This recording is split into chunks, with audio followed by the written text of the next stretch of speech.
Breaking down the Fever injury situation.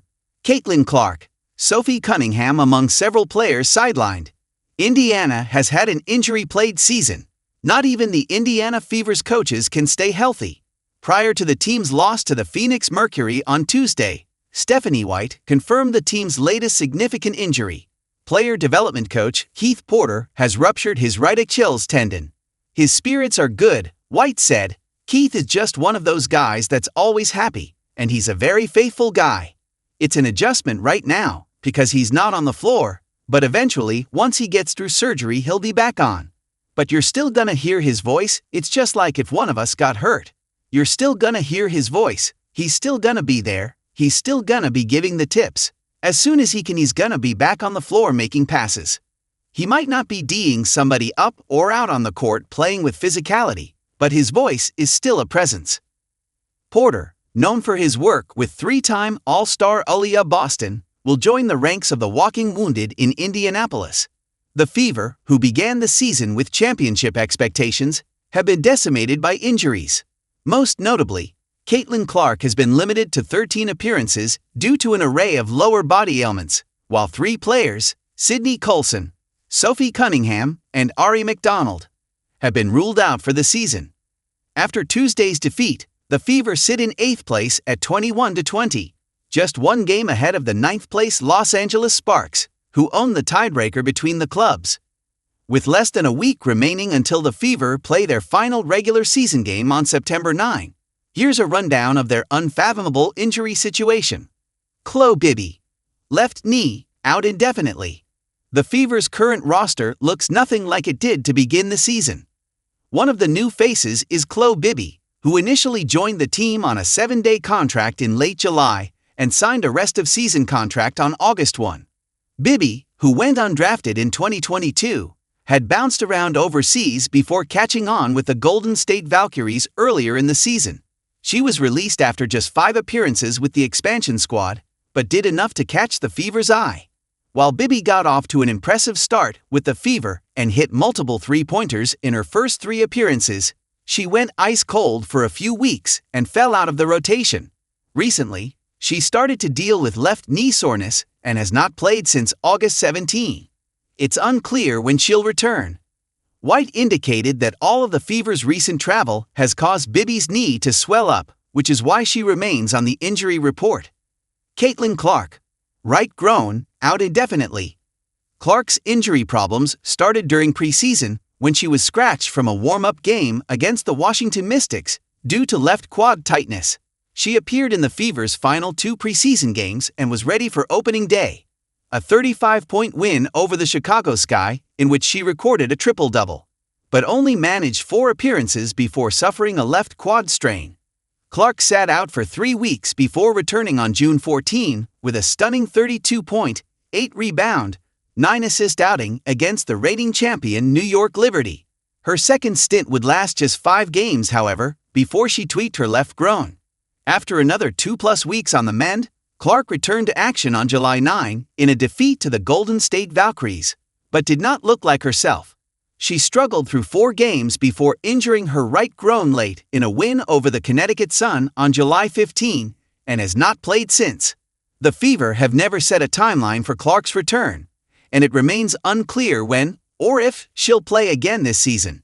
White told reporters Tuesday that Clark has still not been cleared for contact and remains limited to non-contact drills and individual work. White had previously indicated that she wants to see Clark go through multiple practices with physicality before she feels comfortable putting her back into a real game. "I want to see her in practice, live in practice," White said. "I want to see her to continue to work to not just build endurance, but to be able to handle contact 94 feet, as it's going to be in game, and to be able to do that and sustain from an endurance standpoint, and that's going to take multiple practices to make sure that there's no regression. As most of us know, when we get fatigued, we look different. We need to see how she plays through fatigue."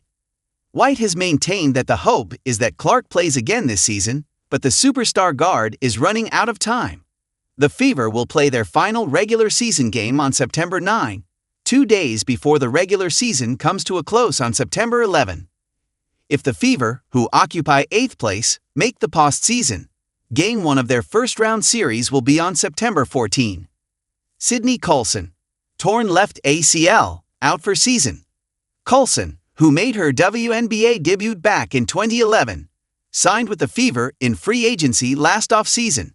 She was expected to be a veteran presence in the locker room who could provide some backcourt depth, but ended up playing more than anyone expected due to the Fever's injury problems. During a defeat to the Phoenix Mercury on August 7, Coulson went to chase down an offensive rebound near the Fever's bench and landed awkwardly. She immediately collapsed to the ground and was later diagnosed with a torn ACL in her left knee that will keep her out for the remainder of the season. In 30 games this season, Coulson averaged 2.4 points and 2 assists in 13.5 minutes per night. Sophie Cunningham, torn right MCL, out for season. The Fever were wheeling and dealing this offseason, and one of their biggest moves was trading the No. 8 overall pick in the 2025 WNBA draft, Sania Rivers, to the Connecticut Sun, and Nalissa Smith to the Dallas Wings in exchange for Cunningham from the Mercury as part of what eventually became a 10-team mega trade. Cunningham, who spent the first 6 seasons of her career with the Mercury, tweaked her ankle during the preseason, which delayed her debut with the team until May 22. Another ankle injury a week later put her on the shelf for 2 weeks. As a result of those injuries and the move to a new city to play for a new organization, Cunningham struggled at first in Indianapolis. Shortly before the All-Star break, though, Cunningham was inserted into the starting lineup and found her stride. In 13 games as a starter, she averaged 11.2 points and shot 51.6% from the field, including 46.9% from three-point range. Her momentum came to a halt against the Sun on August 17, when Brea Hartley fell into her leg and she had to be helped off the floor.